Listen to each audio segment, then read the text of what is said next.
नमस्कार दोस्तों, क्या आपने कभी सोचने की कोशिश की है कि एक इंसान अकेला क्यों नहीं रहना चाहता है? क्या आप जानते हैं कि जब वह इंसान अकेला रहता है तो क्या सोचता रहता है? तो आज हम इस बढ़ती हुई समस्या के बारे में बात करेंगे। अकेला रहना किसी भी व्यक्ति के लिए एक अनोखा अनुभव होता है। जब हम अकेले रहते हैं तो हमें हमारे मन के गहराइयों में उतरने का मौका मिल जाता है, लेकिन अकेले रहने से बहुत से लोग घबरा जाते हैं क्योंकि उन्हें लगता है कि उनका कोई असली साथी नहीं है, जो कि यह बहुत दुख की बात है। वे लोग खुद को अपना साथी नहीं मानते जो उनके साथ हर कदम पर हो।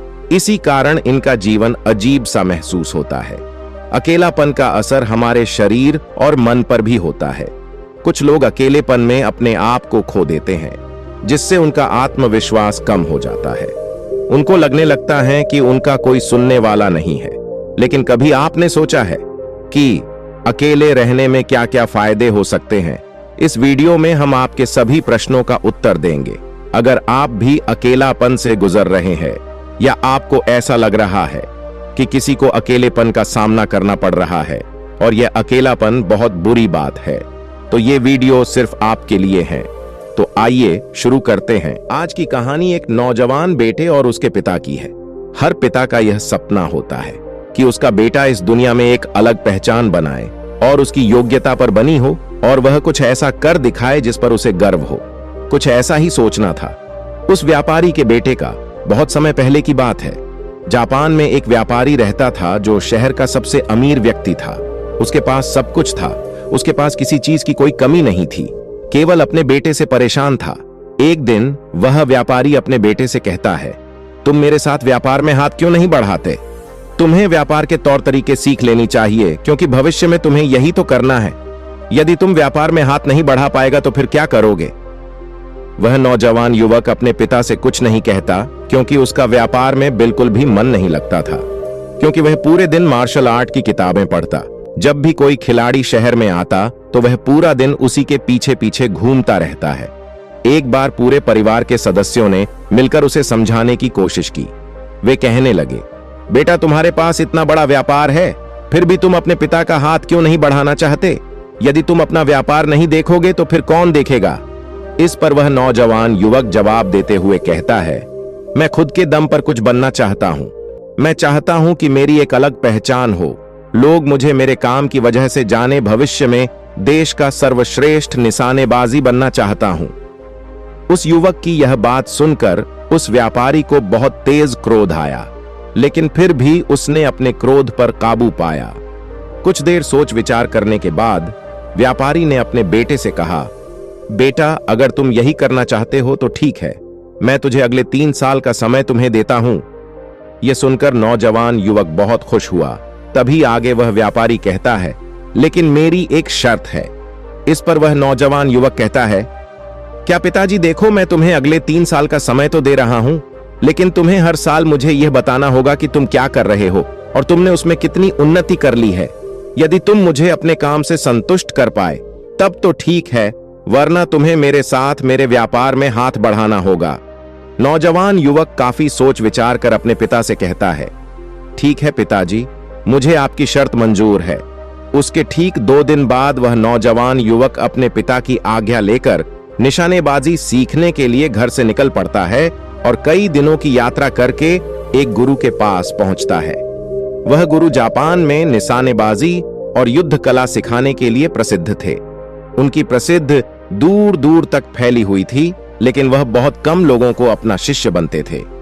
वह नौजवान युवक अपने गुरु के पास पहुंचकर उन्हें प्रणाम करता है और कहता है, गुरुवर, मैंने आपके बारे में बहुत सुना है और इसीलिए मैं बहुत दूर से यात्रा करके आपके पास आया हूं। मैं आपसे निशानेबाजी सीखना चाहता हूं, निशानेबाजी में सर्वश्रेष्ठ होना चाहता हूं। फिर नौजवान युवक सारी बातें कहता जा रहा था, लेकिन इस पर गुरुवर कुछ भी जवाब नहीं दे रहे थे। और जब कुछ देर तक गुरुवर ने जवाब नहीं दिया तो इस पर उस नौजवान अपने घर पर बीती सारी बातें उन गुरु को बता दी।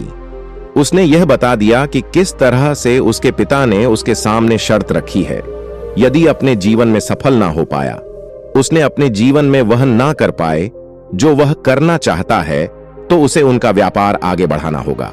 आगे वह नौजवान युवक अपने गुरु से कहता है, हे गुरुवर, मैं आपसे वादा करता हूं, मैं पूरी कर्तव्य और निष्ठा से तुम्हें जागरूक होने की आवश्यकता है, इसलिए आज से ही सचेत होकर सारे काम करना शुरू कर दो और ऐसा तब तक करो जब तक यह तुम्हारा स्वभाव न बन जाए। उस युवक ने उन गुरुओं की बात मान ली। वह एकाग्र होकर अपने काम पर ध्यान देने लगा। वह अपने चलने फिरने, अपनी सांसों पर ध्यान केंद्रित करने लगा। सुबह उठकर अभ्यास करता और ध्यान करता। शाम के 6 बजे से वह एकांत रहता है और ध्यान किया करता है।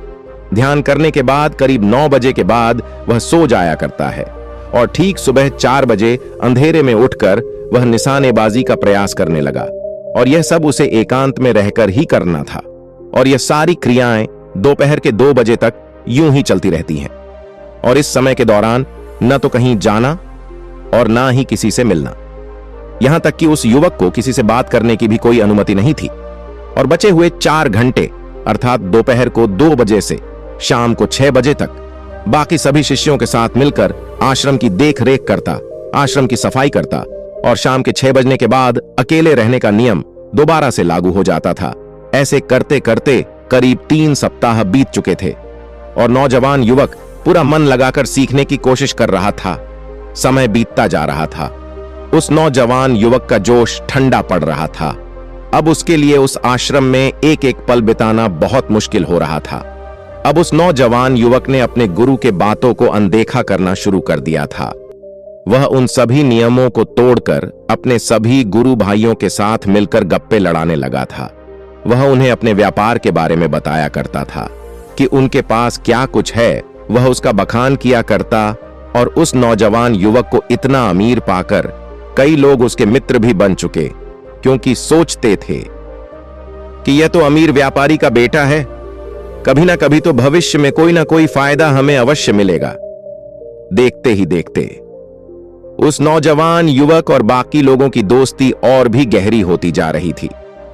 अब से वह नौजवान युवक रातों को सोने की बजाय अपने मित्रों के साथ मिलकर आश्रम से कहीं दूर भाग जाया करता था।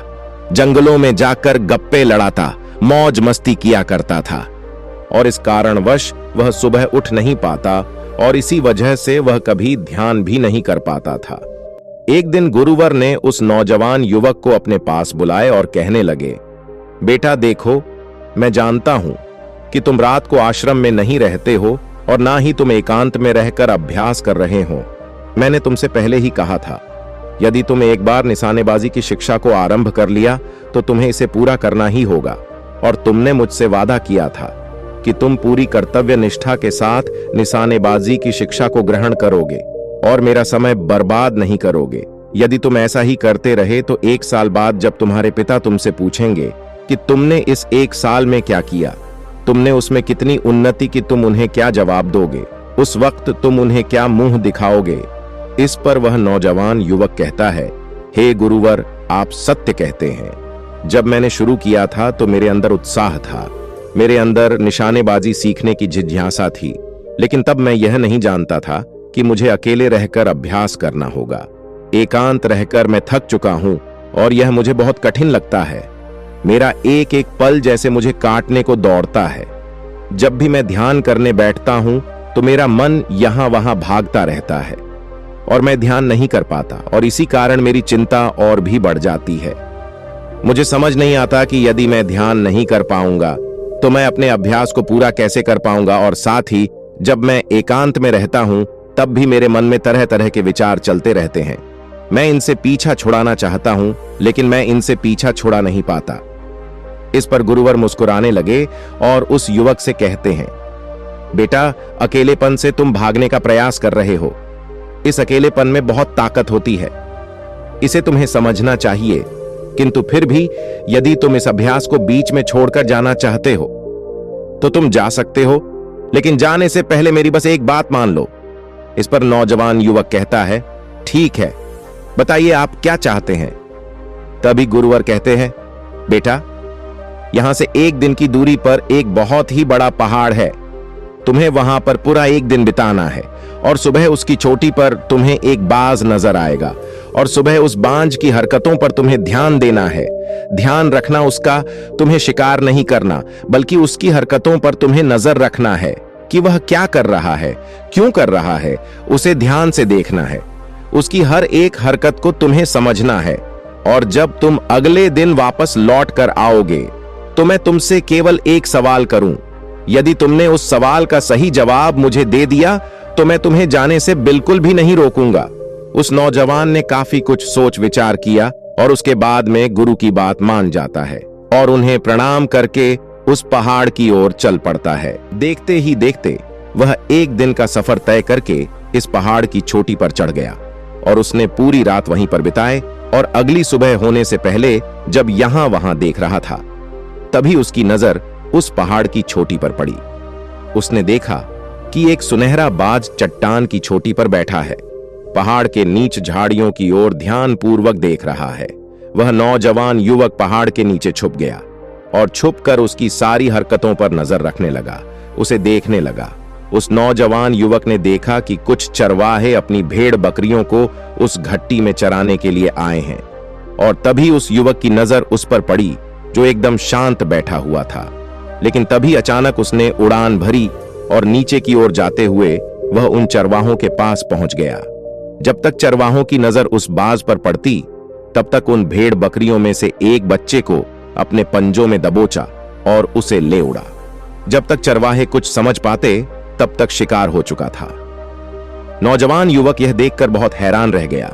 यह समझ चुका था कि आखिर गुरु ने उसे चोटी पर क्यों भेजा है। वहां से वापस अपने गुरु के पास लौटा और उसने वहां पर बीती हुई सारी कहानी को गुरुवर से बता दी। तभी गुरुवर उस युवक से कहते हैं, अच्छा तो तुम मुझे यह बताओ कि तुमने वहां पर क्या सीखा। तभी नौजवान युवक कहता है, गुरुवर वह बांझ बहुत ही चालाक है। काफी देर तक तो यूं ही बस शांत रहा, लेकिन जैसे ही उसे अपना शिकार नजर आया उसने शिकार तय किया और एक उड़ान के साथ वह अपने शिकार को ले उड़ा। इससे हमें यह समझने को मिलता है कि वह बाज बहुत ही चतुर और बहुत ताकतवर भी है, साथ ही साथ वह बहुत तेज भी है। इस पर गुरुवर हंसते हुए कहते हैं, बेटा उस बाज को तुमने आज देखा है, लेकिन यदि तुमने उसे करीब 2 महीने पहले देखा होता तो तुम इस पर यकीन नहीं कर पाते। ऐसे बाज केवल पहाड़ी इलाकों में ही पाए जाते हैं और इन बांझों की उम्र करीबन 80 वर्ष की होती है। लेकिन जब इनकी आधी उम्र अर्थात जब इनकी 40 साल की उम्र पूरी हो जाती है तो यह शिकार नहीं कर पाते। उससे एक महत्वपूर्ण निर्णय लेना पड़ता है, क्योंकि इस अवस्था में उसके शरीर के तीनों महत्वपूर्ण अंग पर बेअसर होने लगते हैं। पहला, पंजे, जो कि लंबे और लचीले हो जाते हैं और शिकार पर पकड़ बनाने में कमजोर होने लगते हैं। दूसरा, चोंच, जो कि आगे की ओर मुड़ जाती है। और तीसरा, पंख, जो भारी हो जाते हैं और सीने से चिपकने के कारण पूरे खुल नहीं पाते हैं। यह उड़ान सीमित कर देते। भोजन ढूंढना और भोजन पकड़ना तथा भोजन खाना तीनों काम करना मुश्किल हो जाते हैं। उसके पास 2 ही रास्ते बचते हैं, या तो शरीर छोड़ दे या फिर खुद में बदलाव करेगा। इनका शरीर मृत्यु की ओर बढ़ने लगता है, लेकिन इनकी विशेषता तो यही है कि यह आज अपनी मृत्यु को स्वीकार नहीं करते। जहां पहला रास्ता सबसे सरल तथा तुरंत समाधान देने वाले हैं, वहीं दूसरा अत्यंत पीड़ादायक बांझ रास्ता चुनता है और खुद में बदलाव करता है और धीरे धीरे उड़ान भरकर किसी ऐसे जगह जा पहुंचते हैं जहां बहुत शांति होती है और वहां अपना घोंसला बनाता है। फिर वहां पर जाकर सबसे पहले अपनी कमजोरी अर्थात अपनी उस मुड़ी हुई चोंच को पत्थर मार मार कर उसे तोड़ देते हैं। अपनी चोंच तोड़ने से ज्यादा पीड़ादायक कुछ भी नहीं पंछी के लिए। अब वह इंतजार करता है चोंच के फिर से उग आने का। उसके बाद वह अपने पंजे भी उसी प्रकार तोड़ देता है और इंतजार करता है पंजों के दोबारा उगने का। और देखते ही देखते इनके पंजों में नए नाखून आते हैं। नई चोंच और पंजे आने के बाद अपने भारी पंखों को एक एक कर नोच कर निकालता है और प्रतीक्षा करता है पंखों को फिर से उग आने का। और इस प्रक्रिया में पूरे 3 महीने लगते हैं और 3 महीनों के अंदर इन बांझों का एक नया पुनर्जन्म होता है और तब उसे मिलती है वही भव्य और ऊंची उड़ान पहले जैसी।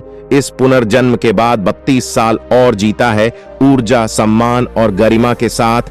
आगे गुरुवर इस नौजवान युवक से कहते हैं, तुम उस बांझ की तारीफ कर रहे हो जो अकेले रहना पसंद करता है, शांत रहना पसंद करता है, जो पूरे 3 महीने एकांत में रहकर तपस्या करता है, अपने आप को शिकार के लायक बनाता है, तब जाकर कहीं शिकार करने योग्य बन पाता है।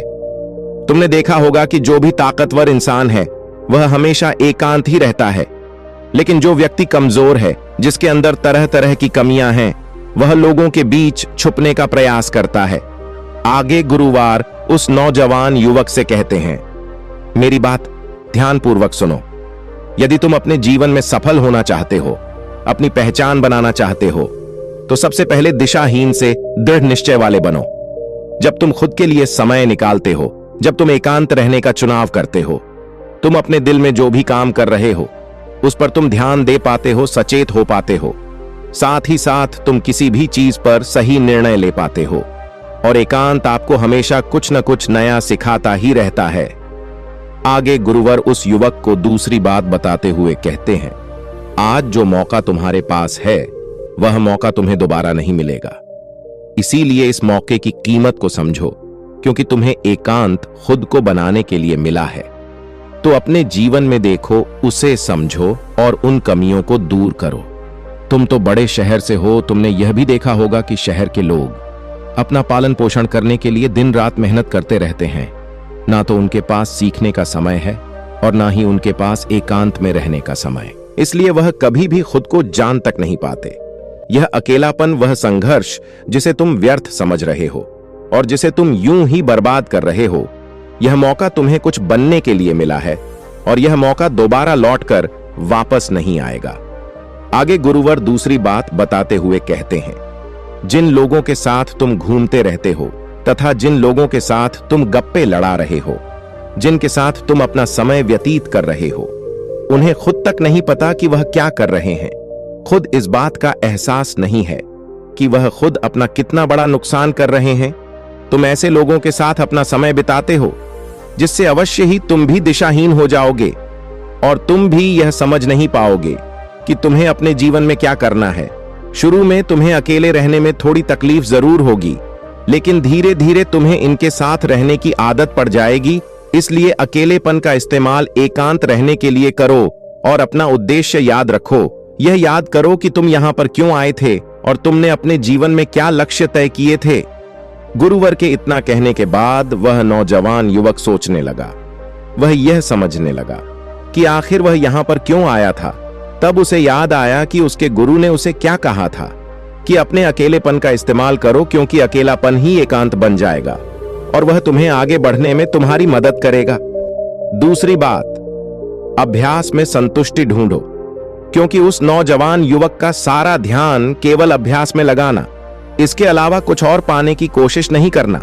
क्योंकि जब हम कहीं और जाने की या कुछ अलग पाने की कोशिश करने में लग जाते हैं, तब हम अपने मन के बनाए हुए जाल में फंसते चले जाते हैं और हमारा संबंध वर्तमान से टूट जाता है। तब हमें ऐसा लगने लगता है जैसे हम कहीं पर फंसे हुए हैं, हम बहुत दुखी हैं, हम बहुत निराश हैं और कहीं पर पहुंच नहीं पा रहे हैं। और इसी के साथ में उस नौजवान युवक को उन गुरु की तीसरी बात भी याद आती है कि प्रकृति में ध्यान करो। जब भी तुम्हें समय मिले, किसी एकांत में बैठकर या फिर किसी पेड़ के नीचे बैठकर ध्यान करो। केवल अपनी सांसों पर ध्यान दो, विचार खुद ब खुद शांत होने लगेंगे, और जब तुम्हारे विचार शांत होने लगेंगे तब तुम्हें आभास होगा कि तुम प्रकृति के साथ जुड़े हुए हो, तुम धरती के साथ जुड़े हुए हो। ऐसा करने से अकेलेपन का बहाव हमेशा हमेशा के लिए खत्म होने लगेगा। तब तुम यह जान पाओगे कि यह पल ही वह अवसर है जहां तुम खुद को पूरी तरह से जान सकते हो।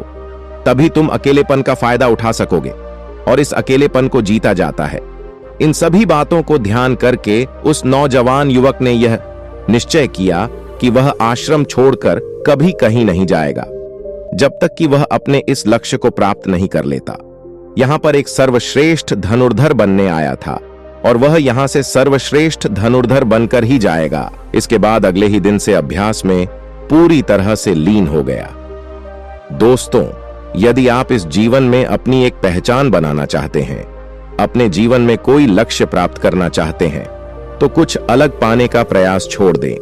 क्योंकि जब हम कुछ अलग पाने का प्रयास करने लग जाते हैं, तब हम यह भूल जाते हैं कि हमारा लक्ष्य क्या है और हम अपने लक्ष्य से दिशाहीन होने लगते हैं।